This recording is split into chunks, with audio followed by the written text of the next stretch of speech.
La nostra società ha ottenuto grandi risultati in diversi ambiti del sapere, ma milioni di persone nel mondo ancora soffrono la fame e la malnutrizione.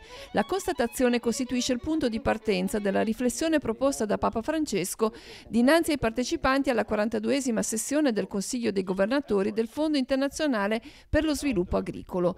L'intervento del pontefice in lingua spagnola dura 10 minuti in cui chiarisce che per raggiungere gli obiettivi dell'Agenda 2030 per lo sviluppo sostenibile è necessario un impegno corale e l'assunzione di responsabilità.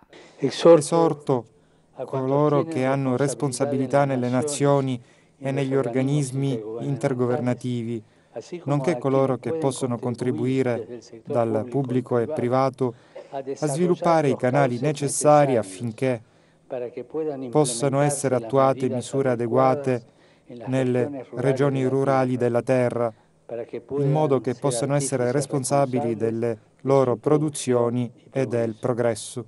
Papa Bergoglio precisa che la sua presenza alla cerimonia intende portare gli aneliti e i bisogni della moltitudine dei nostri fratelli che soffrono nel mondo. Lo sradicamento della povertà, la lotta contro la fame e la promozione della sovranità alimentare, precisa Francesco, sarà possibile solo se si promuoverà lo sviluppo rurale di cui si parla da tempo ma che ancora non si è concretizzato.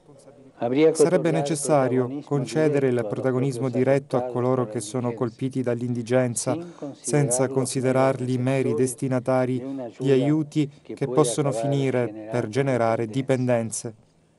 Quando un pueblo si acostumbra a depender, non si desarrolla. Infine il Papa si concentra sull'innovazione che passa attraverso la capacità imprenditoriale, sul protagonismo degli attori locali, sull'efficienza dei processi produttivi per ottenere la trasformazione rurale al fine di sradicare la denutrizione e sviluppare in modo sostenibile l'ambito agricolo. In questo contesto è necessario promuovere una scienza con conoscenza e porre la tecnologia al servizio dei più poveri.